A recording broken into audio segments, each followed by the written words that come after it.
My name is Julian, and for 34 years, I lived life on my own terms.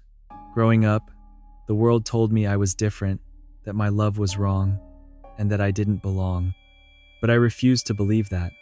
I fought to be who I truly was, a man who loved men freely, fiercely, and without apology. I'd built a life in the city, surrounded by friends who accepted me, a career I was proud of, and Miguel, me boyfriend, my anchor, my joy. We'd recently celebrated our second anniversary, and that night, everything felt perfect. It was a cool spring evening, the kind that wraps you in a gentle embrace, rather than chilling to the bone. The neon signs painted the sidewalks in blues and pinks. The pulse of music from the downtown club filled the air as we stepped inside, arms wrapped tight around each other. The night was a celebration, a declaration that we were here and unapologetic. The world could keep its judgments. We had each other. We laughed, danced, and lost ourselves in the rhythm. It felt like a dream, a moment suspended outside time. When we finally left the club, the streets were quieter now. The city's chaos faded into a soft hum under the stars. Miguel held my hand tighter, squeezing reassurance and love into every touch. I smiled at him, feeling invincible, ready to face anything as long as we were together. We joked about our future, a home, maybe a dog, travels to places neither of us had seen. Life was ours to claim. Then, in a single instant, everything changed. A car, speeding recklessly around a corner, lost control.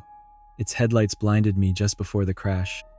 The sickening sound of metal twisting, glass shattering, and bodies thrown through the air broke the night's fragile peace. Pain exploded through me, a searing fire that consumed every fiber of my being. I tried to scream, but no sound came. I saw Miguel's face, frozen in terror and disbelief. And then darkness. But it was not the darkness I expected. Instead of nothingness, I felt myself detached from my body. I floated above the wreckage, the chaos below seeming distant, unreal. The world I knew, the one filled with noise, pain, and fear, faded into a silence so profound it was almost beautiful. I was not afraid. Instead, an overwhelming sense of peace settled over me, as if I was cradled by something far greater than I had ever known. Before me appeared a light, not harsh, not blinding, but soft and radiant, like the first dawn after a long night. It beckoned me with a warmth that seeped into my soul. And then he came. Jesus. Not the image I'd seen in churches or on paintings. This was a living, breathing presence, infinitely powerful yet infinitely gentle. His eyes held the depth of the universe, filled with love so pure it broke through every defense I had built around my heart. He looked at Meno with judgment, not with condemnation, but with an understanding that pierced me to the core. I wanted to look away, to run from the truth stirring inside me, but I couldn't. His gaze was like a mirror, reflecting everything I was, everything I had hidden, and everything I longed to be. "Julian," he said, his voice like a melody that carried no blame but only grace. "I have been waiting for you." Tears welled up, unbidden, as memories flooded my mind. The hurt, the loneliness, the battles fought in silence. I had often wondered if God could ever love someone like me, a gay man who had chosen his own path. Now I knew the answer. This was love, the real love I had been searching for all my life, beyond labels, beyond pain. The journey had just begun. As the light grew brighter around me, I felt no fear, only a strange blend of awe and profound calm. Jesus stood before me, his presence so overwhelming yet comforting that words failed me. I wanted to speak, to ask all the questions that had haunted me for years, but my voice was silent in this strange new realm. Instead, he reached out his hand, and without hesitation, I took it. The moment our hands touched, a warmth spread through me like the gentlest fire, burning away every doubt, every scar I'd carried. He guided me forward, beyond the shimmering light, into a place I can only describe as indescribable. It was like standing in the heart of pure love itself. Here, time and space dissolved. I saw flashes, moments from my life, not as I remembered them, but as they truly were. moments when I had chosen love, even when the world said I shouldn't, moments when I had hurt others, moments when I had been hurt myself. And through it all, I saw his hand, guiding, holding, never letting go. Jesus' voice was soft, yet carried the authority of eternity. You have loved, Julian, but not always in truth.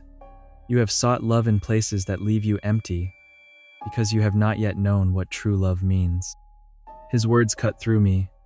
I had always believed that love was freedom, acceptance, living authentically. But this was something deeper, a love that required more than desire or comfort. It demanded truth, sacrifice, and surrender. I felt my heart crack open, the pride and defenses I had built beginning to crumble. "Tell me, Julian," he said, eyes filled with infinite kindness. "What do you believe love is?" I searched within myself for an answer. "Love," I began hesitantly, "is being accepted for who I am, loving without limits, without fear. It's finding someone who sees me and wants me, all of me." He nodded slowly. "That is a part of love, but not the whole. True love is more than acceptance. It is self-giving. It is sacrifice. It is the willingness to put another above yourself, even when it is hard.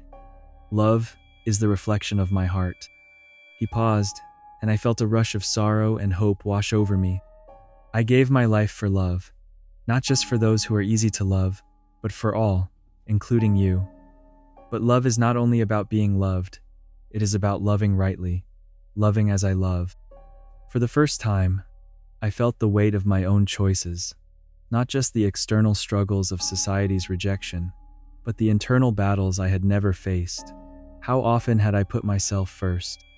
How often had I confused passion for true love? The image of Miguel flickered in my mind, the moments of joy, and also the times when selfishness had caused pain. Tears streamed down my face. "I don't know if I ever really understood what love is," I whispered. Jesus smiled gently. "That is why I am here to show you, not to condemn, but to heal, to reveal the love that frees you from all chains, even the chains you do not see." Around us, the place shimmered with light that felt like the very essence of mercy and grace. I felt my heart begin to open to a new understanding, a love that was not defined by my own desires or the world's standards, but by the perfect love that created me and gave me life. He reached out and touched my chest, and suddenly, memories flooded back, times when I had felt empty despite being surrounded by love, moments when joy was fleeting and loneliness deep. It was like a veil lifting. I understood that what I had sought was only a shadow of the true love he offered. I wanted to ask so much more, but the peace was overwhelming. I felt like I was standing on the edge of a vast ocean, with him inviting me to step in deeper than I had ever dared before. And then he spoke words that would change everything.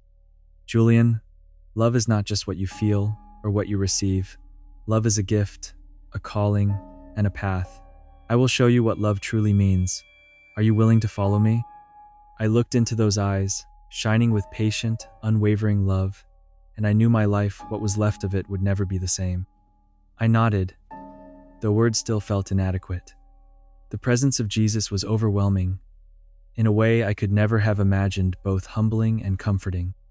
He took my hand once again, and we began to move through a landscape that seemed both familiar and utterly otherworldly. It was a place beyond time, where past, present, and future all intertwined. As we walked, he showed me scenes from my life, but not as I had remembered them. These were moments laid bare, my fears, my joys, my pride, my pain. I saw how many times I had sought love in fleeting pleasures, in relationships that promised fulfillment but left emptiness. I saw how I had sometimes closed my heart, afraid of rejection, afraid to truly surrender. But I also saw the kindness I had shown, the courage it took just to be myself in a world that so often rejected me. Jesus stopped beside a scene that caught me off guard. It was a moment when I had hurt Miguel with harsh words during an argument. I remembered the sting of anger and bitterness that clouded us. But in this vision, I saw beyond the anger to the deep love beneath it, the wounds on both sides begging for healing. "Love is not always easy, Julian," Jesus said softly. "It requires humility, forgiveness, and the willingness to heal wound 7 when it hurts. True love is a mirror of my sacrifice. I felt a pang in my chest. The depth of his sacrifice was something I had never fully grasped. I had heard the stories, the sermons, the teachings, but now, standing here, it was real and personal. Love was more than a feeling, it was a commitment that often meant laying down oneself for another. Then, Jesus led me to another vision, one I had never dared to confront. It was my own heart, revealed in its rawest form. The pride that sometimes whispered lies that I was enough on my own, the bitterness that had built walls around me, and the fear that I was unworthy of true love. "You are worthy," he said firmly, "not because of what you have done or who you are by the world's standards, but because you are mine." Love begins with this truth. I broke down in tears, the weight of years of rejection, both external and internal, lifting just a little. For the first time, I saw that love was not just about being accepted by others, but about being accepted by God, the source of all love. Jesus embraced me, and his arms felt like home. "I have loved you from the beginning, Julian. Your identity is rooted in my love, not in the world's definitions. Follow me, and I will teach you how to love truly." At that moment, a peace unlike anything I had known flooded my soul. I understood that my journey was just beginning, not in the world I had left behind, but in the eternal love that would transform everything. I looked up at him, my heart full of questions and hope, ready to learn what it truly meant to love and be loved. As we continued walking together, Jesus began to reveal what love really means far beyond the fleeting feelings I had always chased. He showed me that love is not self-centered or confined by labels, but is an endless giving of oneself for the good of another. It is patient, kind, and humble, seeking not its own way, but the well-being of the beloved. I saw how often I had confused passion or desire with love, how the intensity of attraction could blind me to deeper truths. Jesus gently explained that true love involves sacrifice and sometimes suffering, but it is also the source of the greatest joy and freedom. It is a love that heals, restores, and transcends all human boundaries. He reminded me that he had experienced the ultimate act of love on the cross, giving his life so that all could be reconciled with God. That love was not just for some, but for every soul. Regardless of past mistakes, identity, or sin, I felt his mercy wash over me, forgiving every failure and welcoming me home. For the first time, I understood that love is not simply an emotion or a state of being, but a living, active force rooted in God's very nature. To love truly is to participate in that divine love, to give of oneself unconditionally, and to receive love as a gift. Tears streamed down my face as Jesus looked into my soul and whispered, "You are beloved, Julian, not despite who you are, but because of who you are, made in my image and redeemed by my grace." I felt a surge of hope and humility. The weight of shame and fear began to lift as I embraced a new vision of myself, not defined by the world's rejection, but by God's everlasting love. Jesus took my hands in his and said, "Walk this path with me. Let me teach you how to love and be loved in truth. This is the greatest freedom." At that moment, I longed to return to live this new love fully, to heal broken relationships, and to share this transformative love with the world. As the radiant light around us pulsed softly, Jesus led me to a quiet place, a sanctuary, filled with the warmth of mercy and the presence of peace. I realized this was a space where broken souls came to be made whole, where wounds hidden deep within could finally be laid bare and healed. He turned to me, his eyes filled with compassion, and said, "Before you can truly love as I love, Julian, you must first allow me to heal the parts of you that have been hurt and hardened." I hesitated. I had buried so much pain, the rejection from my family, the loneliness of silent struggles, the guilt I carried for mistakes made in desperation. To open those wounds again was terrifying. But in his gaze, there was no judgment, only patience and love. Slowly, I began to recount the places where my heart had been broken. Memories flooded in, nights spent crying alone, harsh words exchanged, moments when I had felt utterly forsaken. Each one was heavy, but Jesus stood beside me like a steady rock, never turning away. Then he began to speak words I had never heard before, words of forgiveness, not only from him, but also words that empowered me to forgive myself. Your past does not define you. My grace covers every mistake, every failure. I have already carried your burdens. Now you must let them go. I felt a profound release, as if chains that had bound me for years were shattered. The shame that had gnawed at my soul dissolved in the flood of his mercy.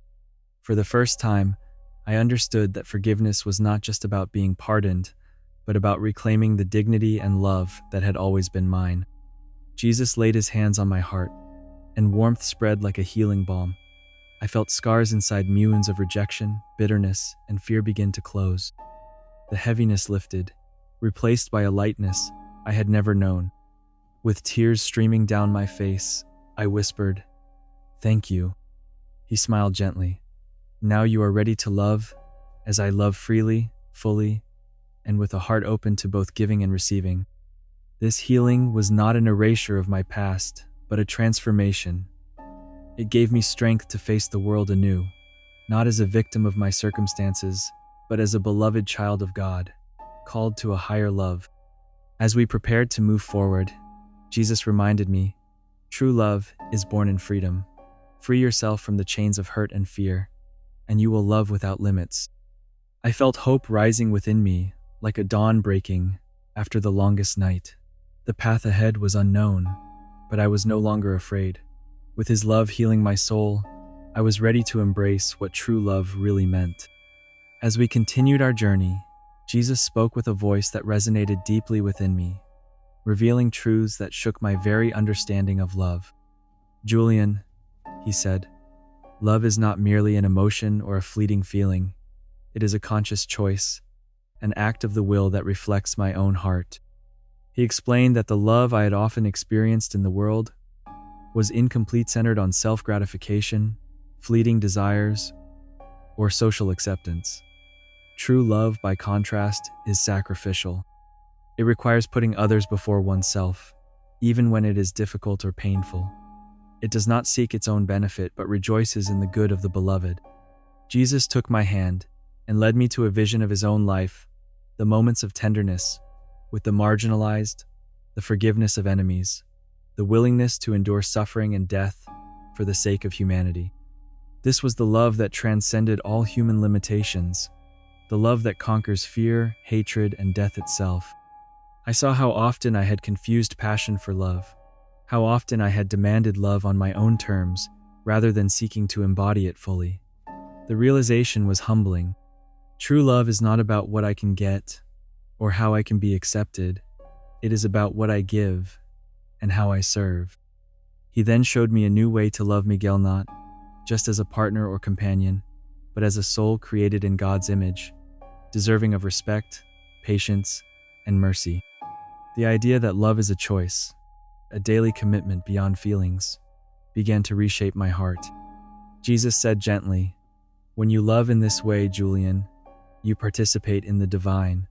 You become a channel of my love to the world, reflecting the light that will never be extinguished." Tears welled in my eyes as I grasped the depth of his teaching. It was both beautiful and challenging. To love truly meant surrendering my pride, my fears, and even my past hurts. But in that surrender, there was freedom, a freedom I had never known. I whispered, "Teach me how to live this love, Jesus. Help me love as you love."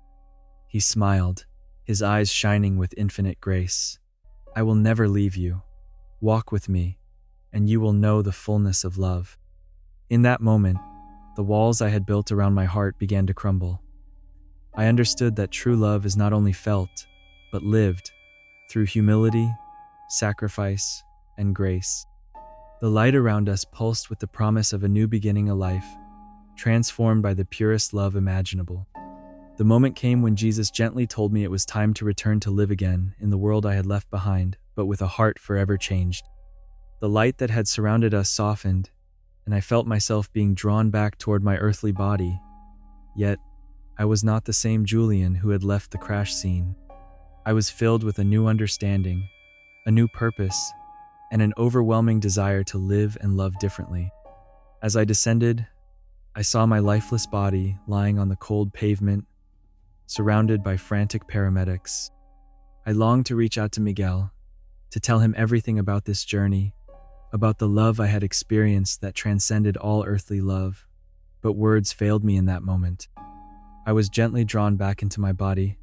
The first sensation was pain-sharp, searing, but beneath that pain was an undeniable warmth, a fire of love that filled every corner of my being.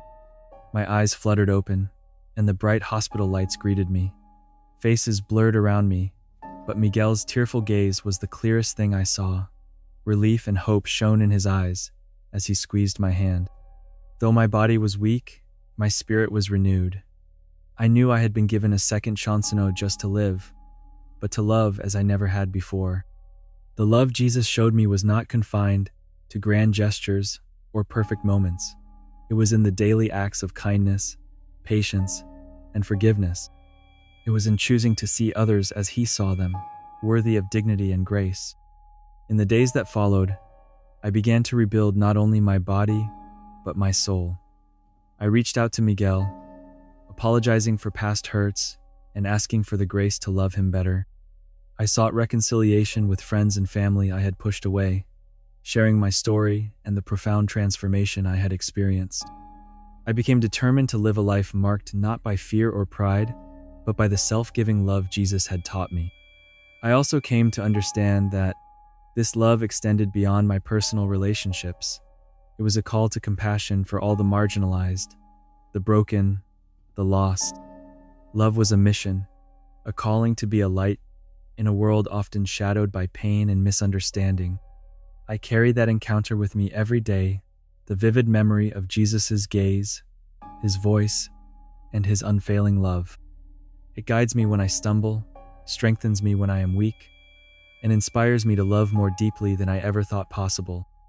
Through this journey, I have come to know that true love is not about being accepted by the world, but about living in the grace and truth of God's love, a love that transforms, heals, and sets free.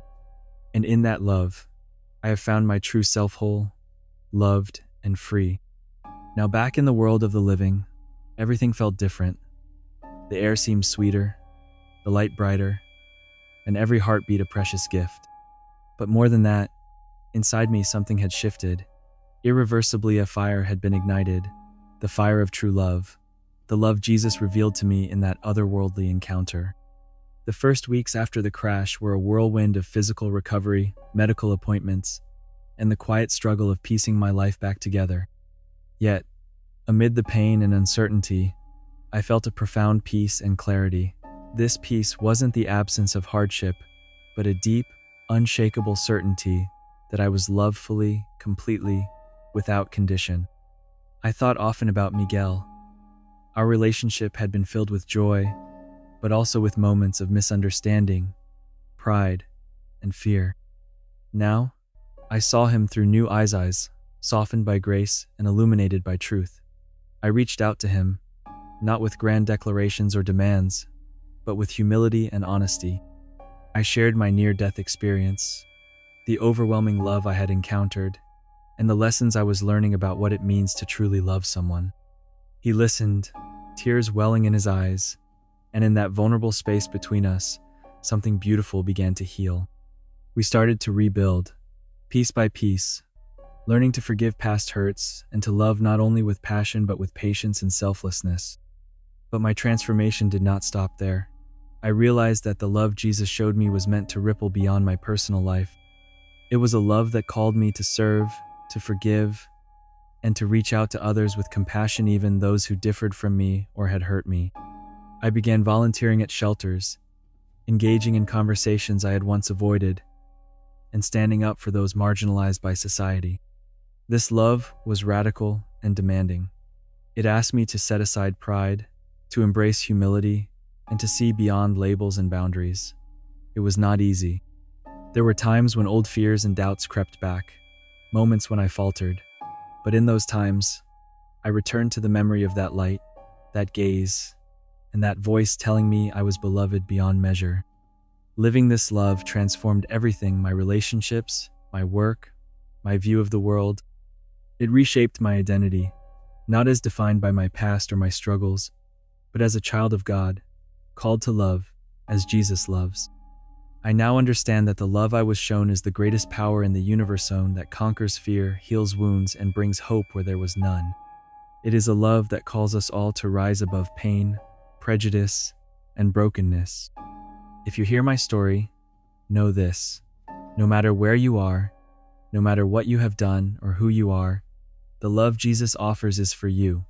It is real, it is transformative. It will meet you in your darkest moments and lift you into the light. That love changed me from a man lost in confusion and pain into someone who knows what love really means, and it is a love worth living for every single day.